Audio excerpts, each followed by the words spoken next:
Hey guys, how is it going? My name is Peter, and recently a lot of people have come across my channel again because of this guy. And this is, if you don't know yet,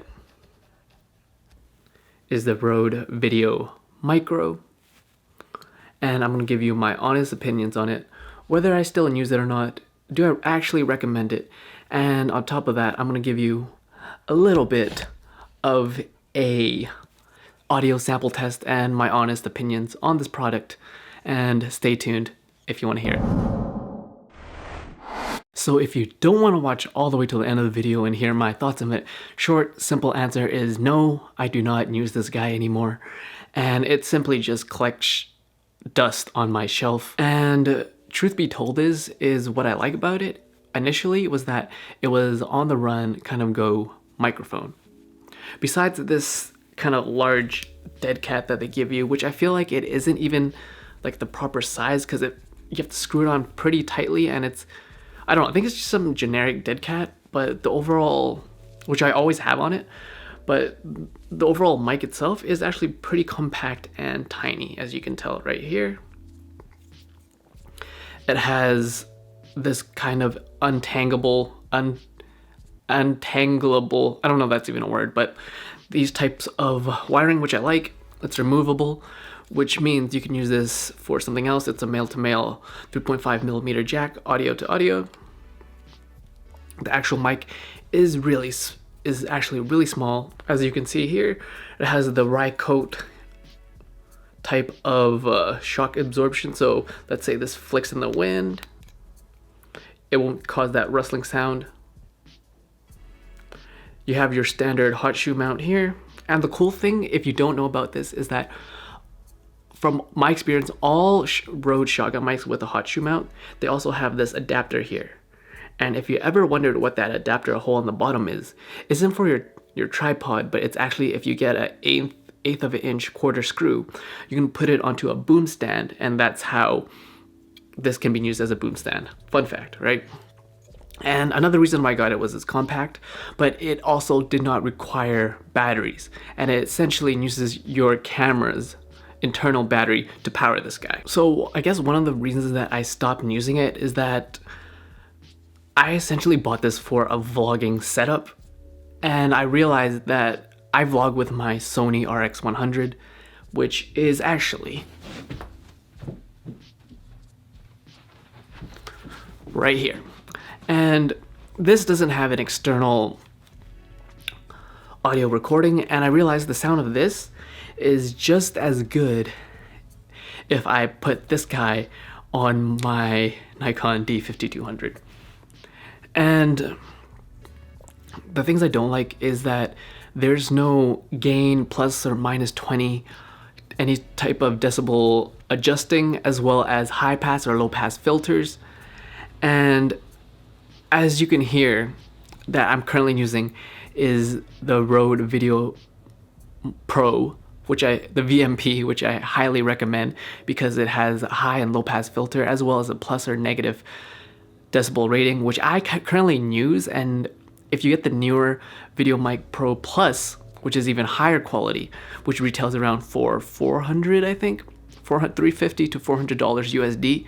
And that is almost not as much as like a Rode Podcaster mic, but that mic itself is almost good as you can use for podcasting. This, on the other hand, I'm going to put this on the shoe mount right now on my D5200 on the same levels and see what you guys get. I'm going to adjust it a little bit because on my Video Mic Pro is that I have it on a plus 20 decibels, so I'm going to adjust it and see how this actually sounds. All right. Mic test 1 2 1 2. I am currently using the Rode Videomicro that has no battery required, and it is on my Nikon D5200. I have it on a plus 20 decibels, so I'm going to adjust it and see how this actually sounds. All right. And I had to bump up the audio gain on my Nikon, the audio recording level up to 10, as before it was on 7.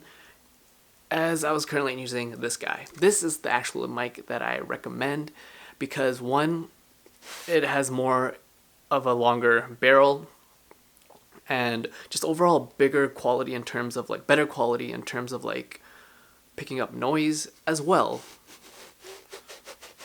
Sorry.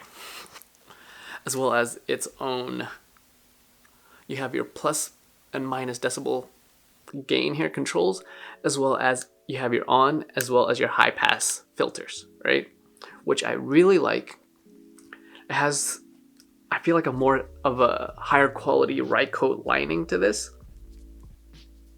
The only tidbit is the battery is a little hard to get out, but they eventually fixed that in the VideoMic Pro Plus, which I'll also link in the description. And as you can tell, the quality of this versus the quality of the audio that was just a minute ago is quite the difference. And there isn't much of, I say, audio control options. So if you were to film this outside, you would have, unless you're vlogging, right? Let's say I'm holding this camera all the time and I am right here, then yes, you can use this Videomicro as a mic outside. But if you want to use this for like an interview or even like outdoors where there's like cities and cars and traffic, chances are you're not going to get the best audio quality, and it's not that much of an upgrade for your DSLR or mirrorless or whatever camera that you ultimately decide to use. So for $50, if you have $50 laying around and you want to invest in a budget microphone that's compact, yes, I would say pick up the Rode Videomicro, but be aware that it's not going to be another step up and you're paying for what you get. What I actually recommend if you're looking for a budget shotgun microphone, especially if the shoe mount on top of your DSLR, is to get yourself the Rode VideoMic Pro, which is this guy, or the Pro Plus, which is even better if you have the budget. And if you have more of a leisurely budget in terms of spending audio, then I would definitely recommend the Rode NTG, which is more of the pro level when it comes to audio and shotgun recording. And I'm not sponsored by Rode, I'm just a big fan of their products, and this is my overall thoughts on it. Should you get it? Yes and no, right? So I'm currently still recording with the Videomicro, as you can tell right now, and honestly I could use it as a backup if my VideoMic Pro runs out of batteries, because that's the biggest pro of this. But it does drain your camera's battery a lot quicker, and there is no gain, like I said. And it's small, compact, cannot outweigh your cons. So if you want to look a little bit more professional, have higher sound quality, and you're kind of on the go and you're not willing to spend, let's say, more than $200, then hey, might as well pick up this guy. But if your budget is $300 plus, think of considering things like maybe a lav mic, right? I use the Rode Link. Maybe get a Sennheiser AVX, or get the Rode NTG if you're looking more on a higher end quality. But if you're simply having just your home studio in your own room, your office, whatever, and you want to improve your audio quality, then definitely pick up the Rode Videomicro. But if you're going anywhere outside and outdoors, consider getting a different option, right? All products are in the description. You want to check those out. And my name is Peter. Check out my free camera guide. Link is in the description as well if you want to support me and support this channel. I also have full in detail course of how you use the camera, from the camera gear to the lighting to the setup. Link is, all that is in the description. My name is Peter. You're watching Broke Visionary Collective, where we all start with nothing, but you can always create something. Cheers.